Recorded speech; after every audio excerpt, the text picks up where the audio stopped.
ये तस्वीरें देख लीजिए आप, ये तस्वीरें बहुत जरूरी है इस देश के लिए, खासकर ऐसे दौर में जब धर्म के नाम पर सिख हो या मुसलमान हो, सालों तक सिख समाज के लोग बॉर्डर पर बैठे रहे, उनको मारा गया। 700 से ज्यादा सिख शहीद हुए, जिनको हम किसान भी कह रहे थे।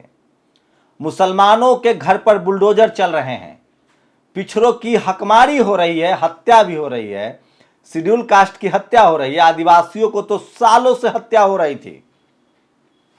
ऐसे दौर में तस्वीरें सुकून देती है, लेकिन इस तस्वीर में ओवैसी साहब को भी होना चाहिए था। खैर, ये बिहार की तस्वीर है। तस्वीर में लालू यादव की पूरी फैमिली है, नीतीश कुमार है, शरद यादव की भी फैमिली है। ये नए लोग हैं, लेकिन हम इनसे सवाल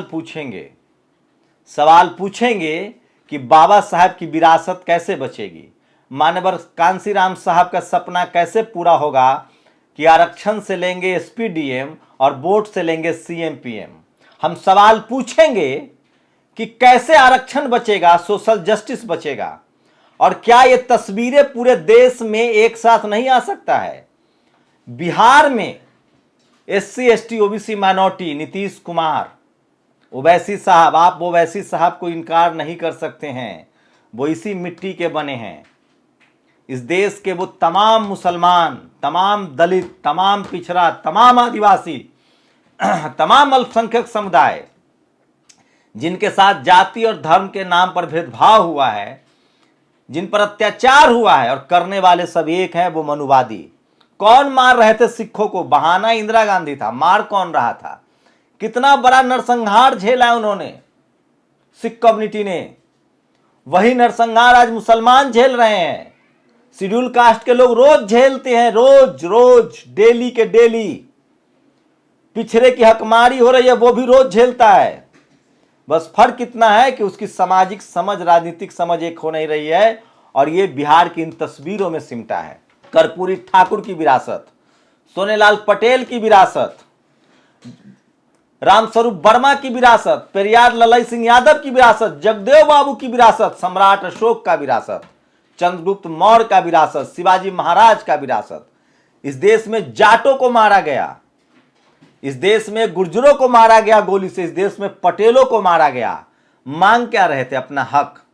ये कौन लोग हैं इस देश में? 10%, 15% मुट्ठी भर लोग जो इस देश का सारा हक मार रहे हैं, जिनकी वजह से जो जुडिशियरी में है, जो मीडिया में है, जो ब्यूरोक्रेसी में है, जो कॉलेज यूनिवर्सिटी में है। कौन है वो लोग जो अर्जुन सिंह को गाली देते हैं, जो बीपी सिंह को गाली देते हैं? कौन है वो लोग? आज एक भी सवर्ण समाज में राजपूत सुप्रीम कोर्ट में जज नहीं है।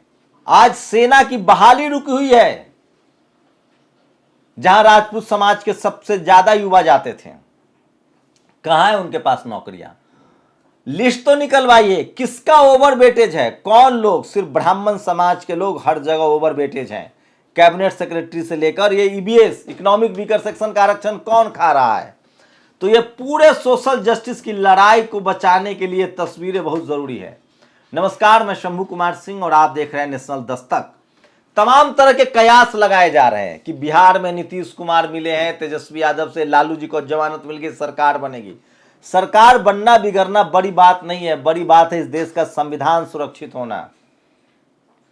इंदिरा गांधी की डिक्टेटरशिप के खिलाफ भी आवाज बिहार से उठी थी। उसी दौर में निकले थे लालू यादव, रामविलास पासवान, नीतीश कुमार, शरद यादव।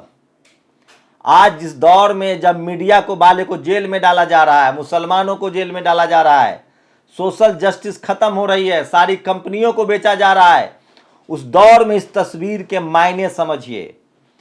और जिस दौर में सबसे ज्यादा अल्पसंख्यक समुदाय खतरे में है, उस दौर में जो नीतीश कुमार और तेजस्वी यादव ने, चिराग पासवान ने, शरद जी के लड़के ने जो पहल की है, इसका स्वागत होना चाहिए। इससे ताकत मिलेगी। बस कमी है कि ओवैसी साहब को भी यहां आना चाहिए, बीएसपी सुप्रीमो मायावती को भी यहां होना चाहिए, स्टालिन को भी यहां होना चाहिए, अखिलेश यादव को भी होना चाहिए, जेएमएम को भी होना चाहिए। और ये करने की ताकत अखिलेश लालू यादव में है। पार्टी कोई हो, सरकार किसी की हो, वो सोशल जस्टिस और संविधान के मुद्दे पर एकजुट हो सकते हैं। अगर ये संविधान नहीं होता तो यकीन मानिए, ये संविधान नहीं होता तो न तो मान्यवर कांसीराम साहब होते, न बहन जी होती, न शिबू सोरेन होते, न हेमंत सोरेन होते, न डीएमके के करुणानिधि होते, न स्टालिन होते, न मुलायम सिंह यादव होते, न अखिलेश यादव होते, न लालू यादव होते, न तेजस्वी यादव होते। अगर ये बाबा साहब का संविधान न होता तो कर्पूरी ठाकुर नहीं होते, सोनेलाल पटेल नहीं होते। इसलिए हम सब की जिम्मेदारी इस संविधान के प्रति नैतिक रूप से मजबूत होने का। मैं राजनीतिक नफा नुकसान की बात नहीं कर रहा हूं, मैं बात कर रहा हूं इस देश के हर उस आदमी के हक सुरक्षित रहें, सबका रिप्रेजेंटेशन सही मिले। कौन है जो सबका हिस्सा खा रहा है? कौन है जो बारी बारी से लाठी चलवा रहा है?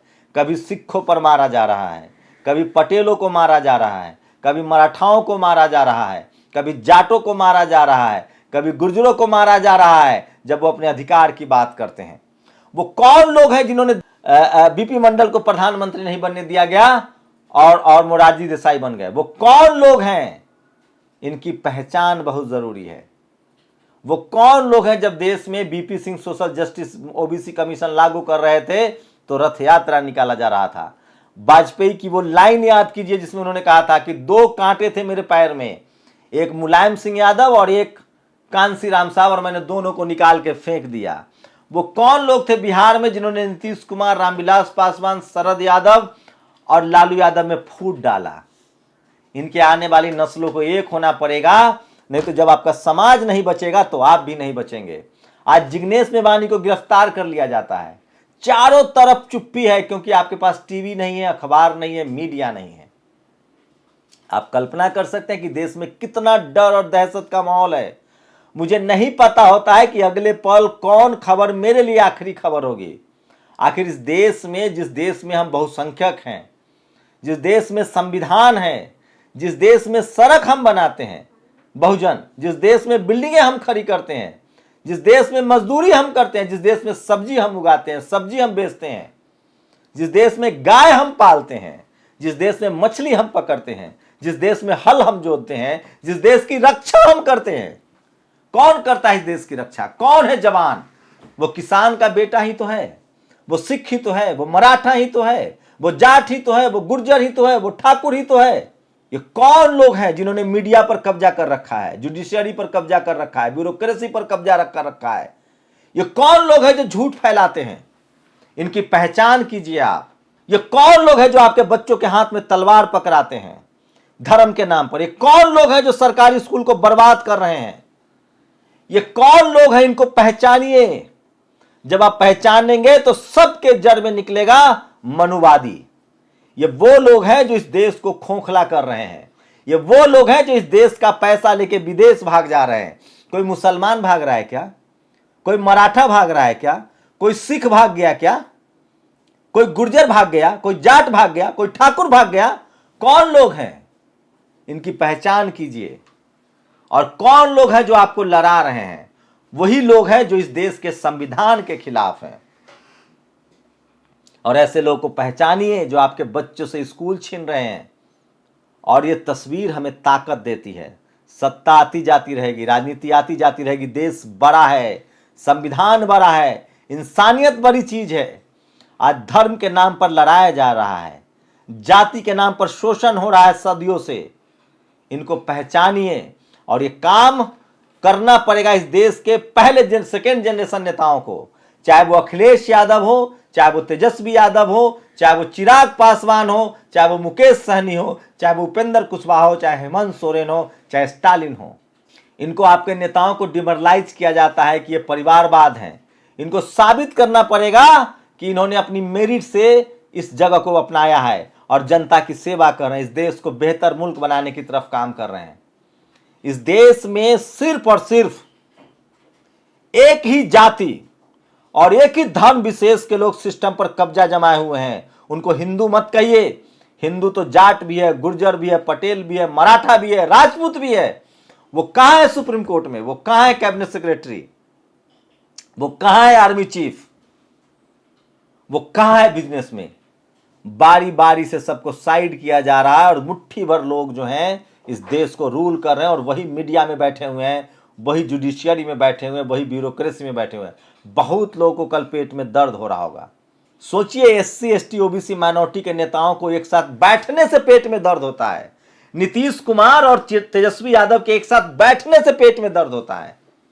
अगर कल्पना कीजिए कि इस देश में जिस दिन चाहे वो वैसी साहब हों, चाहे बीएसपी सुप्रीमो मायावती जी हों, चाहे अखिलेश यादव हों, चाहे आकाश आनंद हो, चाहे स्टालिन हो, चाहे हेमंत सोरेन हो, शिबू सोरेन हो, इस दिन एक साथ बैठ गए आके, कल्पना कीजिए कि ये लोग दिल्ली के संसद भवन पर आके, संसद भवन के पास जंतर मंतर पर आके एक साथ बैठ जाएं, एक साथ बैठ जाएं। भगवंत मान, किसी की हिम्मत है क्या कि कोई सिखों पर गोली चला देगा, कोई मराठा को मार देगा, कोई जाटों को मार देगा, कोई गुर्जरों को मार देगा, कोई एससी एसटी ओबीसी आदिवासियों को मार देगा? जरूरत है इन नेताओं को डेमोक्रेसी बचाने की, सोशल जस्टिस की लड़ाई को बचाने की।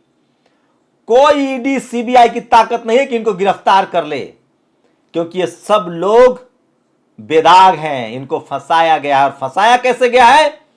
जो मीडिया में बैठे हैं, जो ब्यूरोक्रेसी में बैठे हैं, जो जुडिशियरी में बैठे हैं, जो कॉलेज यूनिवर्सिटी में बैठे हैं, वो लोग एक ही जाति और एक ही धर्म विशेष के लोग हैं। हिंदू मत कहिए उनको। अरे हिंदू तो यादव भी है, कुर्मी भी है, कोयरी भी है। कौन लोग हैं जो बेटी की हत्या कर देते हैं दूसरी जाति में शादी करने पर? वो कौन लोग हैं जो जाति के नाम पर हिंदुओं का शोषण करते हैं? वो कौन लोग हैं जो मंदिर में जाने पर, किसको कबीर ने कहा था कि मेरी बकरी चली जाती है आपके मंदिर में, जानवर है, मैं नहीं जाता हूं क्योंकि मैं इंसान हूं? वो कौन लोग हैं जिनके खिलाफ रविदास महाराज आंदोलन चला रहे थे? वो कौन लोग हैं जिनसे शिबू सोरेन लड़ रहे थे? वो कौन लोग हैं जिनके खिलाफ जगदेव बाबू लड़ रहे थे? वो कौन लोग हैं जिसके खिलाफ बीपी सिंह लड़ रहे थे? इस देश में मैं बार बार कह रहा हूं कि इस देश की बहुसंख्यक आबादी को प्रताड़ित किया जा रहा है, और उसकी वजह है पावर सेंटर्स में बैठे लोग, media, judiciary, bureaucracy, college university में जो बैठे हुए लोग हैं, वो जहर बो रहे हैं। वो इस देश के संविधान को खत्म करना चाहते हैं, क्योंकि वो चाहते ही नहीं कि इस देश में गैर बराबरी खत्म हो।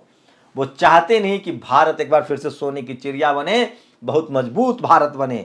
वो नहीं चाहते हैं कि एक चाय वाले का बेटा भी प्रधानमंत्री बने, तब तक जब तक वो उनके प्रोपेगेंडा का शिकार नहीं हो। वो नहीं चाहते कि कोई कर्पूरी ठाकुर हो, कोई लालू यादव हो, कोई हेमंत सोरेन हो, कोई शिबू सोरेन हो। वो नहीं चाहते हैं। वो चाहते हैं कि इस देश में एक ही तरह के सोच के लोग बैठे रहें।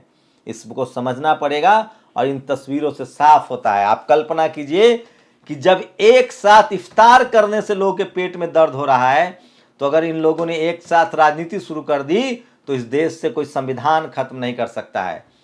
और रही बात इस देश की सुरक्षा की, तो सीमा पर भी इन्हीं के बेटा सुरक्षा करते हैं, और घर के अंदर भी इन्हीं के बेटा सुरक्षा करते हैं। कौन गाय पालता है? कौन? उसकी जाति क्या है? आपको पहचानना पड़ेगा कि दूध कौन खा रहा है और गाय कौन पाल रहा है। आपको पहचानना पड़ेगा कि सबसे ज्यादा कॉलेज यूनिवर्सिटी पर किसका कब्जा है, और वो आपके बच्चे को तलवार पकड़ा रहा है।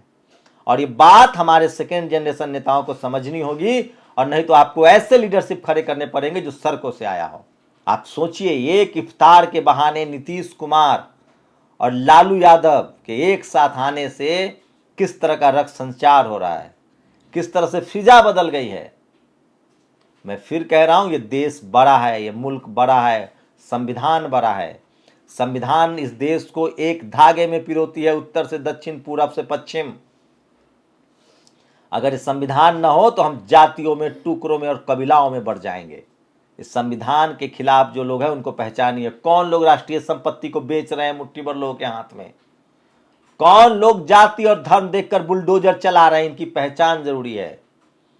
जिग्नेश मेवानी की गिरफ्तारी क्यों हो जाती है?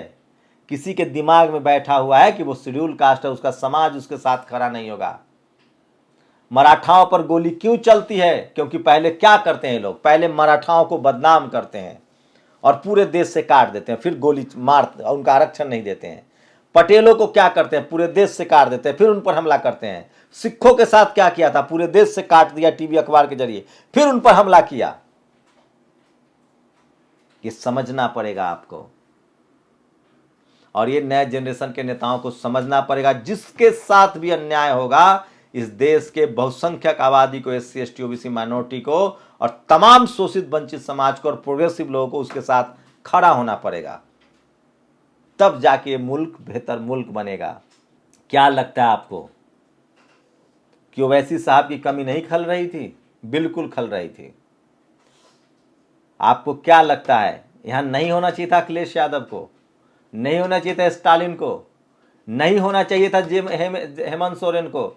अगर ये लोग एक साथ, मायावती जी को नहीं होना चाहिए था, अगर ये लोग एक साथ एक मंच पर आए तो अभी भी इस मुल्क को बचाया जा सकता है, डेमोक्रेसी को बचाया जा सकता है और किसी के घर पर बुलडोजर नहीं चलेगा। अगर किसी ने इलीगल किया है तो उसके जांच हो, सारे इलीगल की जांच हो। इस देश में पता है कि कौन लोग हैं जो पैसे लेके भाग रहे हैं, कौन लोग हैं जिन्होंने बैंकों को दिवालिया कर दिया, कौन लोग हैं जो इस देश के शहरों पर कब्जा करके बैठे हुए हैं, कौन लोग हैं जिन्होंने सुप्रीम कोर्ट पर कब्जा कर रखा है, कौन लोग हैं जिन्होंने कॉलेज यूनिवर्सिटी पर बेईमानी से कब्जा कर रखा है। मेरिट की दुहाई मत दीजिएगा, आपकी मेरिट संदिग्ध है, हम सब जानते हैं आपकी मेरिट। और ये बात SC ST OBC माइनॉरिटी के नेताओं को बोलनी पड़ेगी, और नहीं बोलेंगे तो इस मुल्क को गुलाम करवा देंगे लोग, और इस मुल्क के नागरिकों को भी गुलाम बना देंगे। हमें चाइना से लड़ने की जरूरत है, पाकिस्तान से लड़ने की जरूरत है, अपने ही देश के नागरिकों से नहीं। आपकी क्या प्रतिक्रिया, अपनी प्रतिक्रिया जरूर दीजिए। शुक्रिया। नेशनल दस्तक की आपसे गुजारिश है कि अगर इसको बचाना चाहते हैं तो नेशनल दस्तक को सब्सक्राइब करने के लिए रेड कलर के सब्सक्राइब बटन को दबाएं, फिर बेल आइकन की घंटी दबाएं। नेशनल दस्तक को बचाने के लिए बहुत जरूरी है कि हर खबर को शेयर करें, लाइक करें, कमेंट जरूर करें।